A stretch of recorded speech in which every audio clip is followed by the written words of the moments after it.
अपने गुरु सिंह के चरणों में प्रणाम, साहब दीदी को प्रणाम, आप सबों को प्रणाम।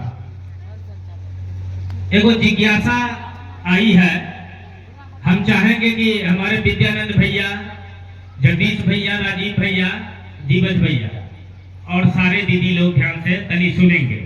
हो सकता है कि मेरा विचार गलत भी हो सकता है, तो आप सबका राय जान लेंगे।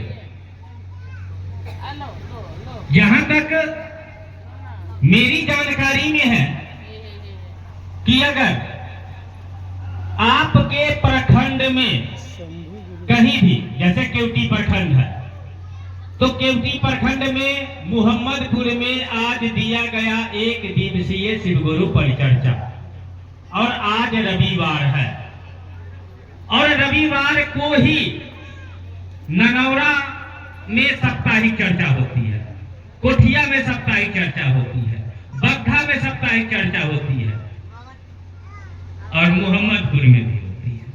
सब जगह रविवार को है। अच्छा, मोहम्मदपुर में सोमवार को है।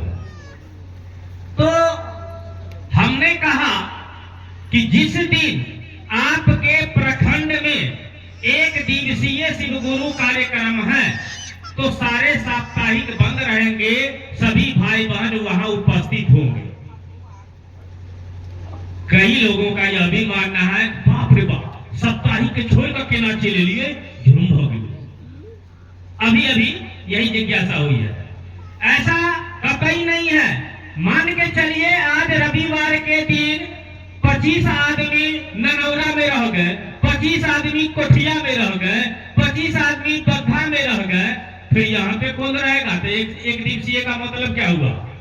ध्यान रहे, आपके प्रखंड में जहां भी 1 दिवसीय चर्चा जिस दिन भी हो, उस दिन के सारे साप्ताहिक गुरु चर्चा बंद होंगे और सारे भाई बहन वहां एकत्रित होंगे। ठीक है? अब देखिए, सब आते भी नहीं है, आते भी नहीं है, 2 गो 4 गो 10 गो ऐसे करके आते हैं। अब मेरी तो लाचारी है कि हमको आना ही पड़ता है। एक दिन हम सुने थे विद्यानंद भैया का चर्चा, वो बता रहे थे कि रविवार को सोना का टुकड़ी भी दीजिएगा ना तो ठुकरा देंगे। ठुकरा देंगे, नहीं लेंगे। उस दिन क्लिनिक बंद रहेगा, जांच घर बंद रहेगा, हम जाएंगे गुरु काम में। क्यों ऐसा कहा उन्होंने? उनके पास कोई दिमाग नहीं है, ऐसा बात नहीं है, दिमाग के बहुत तेज है। अरे आप लौकिक कमाई तो कर रहे हैं सारा जिंदगी, सप्ताह में 6 दिन आप लौकिक काम कर रहे हैं। अंतर यही है कि अपनी दिनचर्या में आपने अभी तक अपने गुरु को शामिल नहीं किया, इसीलिए आपको अपने गुरु के प्रति दर्द नहीं है। एगो ई कमले सभा पागल 10 बजे में भी आके मुआयना करता है, कुछ नहीं है, ये है वो है, अब तब जाता है कि हम आ रहे हैं, दुकान पर से कारीगर को सब कुछ समझा के आ जाते हैं। क्यों? हमने सोचा कि दुकान तो बंदे रहती है रविवार को, जब कारीगर है और उसको गुरु चर्चा से देखते हैं, प्रेम नहीं है कि मेरा 1 दिन का रोज छूट जाएगा तो तू काम कर। देखिए, अभी भी मेरे दुकान का निगरानी महादेव कर रहे हैं, हम मिस्त्री पे छोड़ के चले आते हैं, लेकिन हम नहीं रहेंगे रविवार को दुकान पे, यह फिक्स है। क्यों? प्रेमी अपने प्रेम पात्र के अधीन होता है, उससे आगे नहीं होता है। आपको जिससे प्रेम हो जाएगा ना, तो समझिएगा कि हमसे कोनो ऐसा काम न हो जिससे हम प्रेम करते हैं उसको तकलीफ हो। शिष्य बने हैं ना, पहले सूत्र में दया की याचना करते हैं कि हे शिव, आप मेरे गुरु हैं, मैं आपका शिष्य हूं, मुझ पर दया कीजिए। हे महादेव, मेरे बेटा को नौकरी दे दीजिए। हे महादेव, मुझ पर दया कीजिए, 1 तल्ला है अब 2 तल्ला कीजिए। यही सब तो मांग रहे हैं दया में। दया कहाँ मांग रहे हैं? शिष्य बनने के लिए दया कहाँ कोई मांग रहे हैं? अपनी लौकिक कामनाओं की पूर्ति हेतु गुरु से दया मांगते हैं, तो परिणाम क्या मिलेगा? अज्ञानतावश मांगी गई चीजें भी कभी कभी विनाश का कारण बन जाती है। एगो मैया ने मांगी कि हे महादेव हमरा बेटा के नौकरी दे दो, महादेव नौकरी दे दिए। अब बेटा का ब्याह करने का जो बारी आया था, करे हे महादेव बेटा के तो सर्विस चाहिए, तू तो हुआ के सर्विस मैन भेट जेते, तू तो हुआ सर्विस मैन मिल गया। देखिए अज्ञानता, बेटा अपने ड्यूटी में परेशान, पुतहु अपने ड्यूटी में परेशान, बूढ़ा बूढ़ी को कौन देखेगा, उठा के वृद्धाश्रम में रख दिया। आपको कहा गया कि दया मांगिए, दया में संसार का सब कुछ समाहित है। आपको किस चीज की कमी है यह आपको पता नहीं है। आपको जो अच्छा लगता है गुरु आपको नहीं देंगे, आपके लिए जो अच्छा होगा गुरु आपको वही देंगे। अब मांगते मांगते मन एक दिन थक जाता है, क्योंकि भक्ति की जो परिभाषा होती है ना, बिना शिष्य बने कोई भक्त नहीं बन सकता।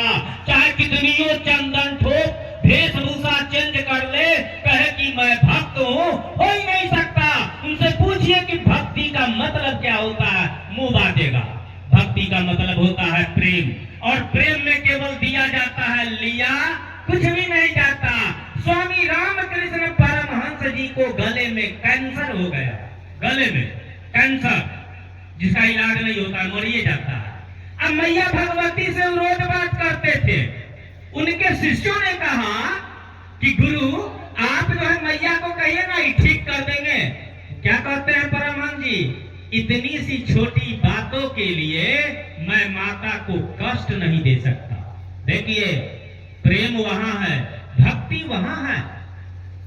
तो कहने का तात्पर्य है, जब हमारा आपका मन लौकिक कामना मांगते मांगते थकता है कि महादेव से खाली मांगवे करते हैं, महादेव को कुछ देते नहीं है, जैसे ही यह विचार आपके मन में आएगा, आप शिष्यता थे। देखिए गुरु क्या करते हैं, गुरु का काम होता है कि अपने चेला को भगवान से मिलाएगा। तो भगवान से कौन मिलेगा, भगवान से मिलने के लिए भक्त में बनना पड़ेगा। अरे चेला बने तो गुरु से मिल रहे हैं, गुरु आपको भक्त बनाते हैं, और गुरु यानी गुरु अपने जैसा बनाते हैं, और जो गुरु होगा वो भगवान हो ही नहीं करेगा। समझिए बात को। तो गुरु अपने शिष्य को अपने जैसा बनाते हैं, शिष्यता से शुरू करते हैं। शिष्य समझ लीजिए कि घर जो बनाते हैं ना, तो उसका कुर्सी हो गया, अब उस पे जब मंजिल मकान तैयार करना है कीजिए। तो यह शिष्यता जो है आपके जीवन का एक कुर्सी हो गया, और यही शिष्यता एक दिन भक्ति में परिवर्तित हो जाती है। अब देखिए हमारे आपके गांव में एक जगह चर्चा में यही जिज्ञासा आया था, चर्चा सब फालतू है, बिना काम धंधा का आदमी सब ऐसे ही बैठा रहता है, देखिए उसके पास समझ नहीं है। आप किताबी ज्ञान कितनी पढ़ लीजिए, आपको आध्यात्मिक ज्ञान नहीं होगा। कब तक नहीं होगा, जब तक जीवन में आध्यात्मिक गुरु नहीं कीजिएगा, आध्यात्मिक ज्ञान नहीं होगा। कोई मर जाता है तो लोग क्या करते हैं, भगवान उनके आत्मा को शांति दे, कहते हैं ना। कोई मर गया, पता चला भगवान उनके आत्मा को शांति दे। मैं जानना चाहता हूँ, आत्मा को कहा गया कि यह परमात्मा का अंश है, एक इकाई है, क्या आत्मा अशांत होती है? नहीं ना। तो फिर क्यों कहते हैं कि उनके आत्मा को शांति दे? सुनिए, शरीर बना 5 तत्व से, धरती, पानी और आग, हवा, आकाश, 5 चीज से ही शरीर बना। जब भी कोई मरता है तो उसको जलाया जाता है या दफनाया जाता है। दोनों स्थिति में जो तत्व जहां से आया है उसी में मिल जाता है। धरती का तत्व धरती में, आग का तत्व आग में, पानी का तत्व पानी में, आकाश तत्व आकाश में, और हवा का तत्व हवा में।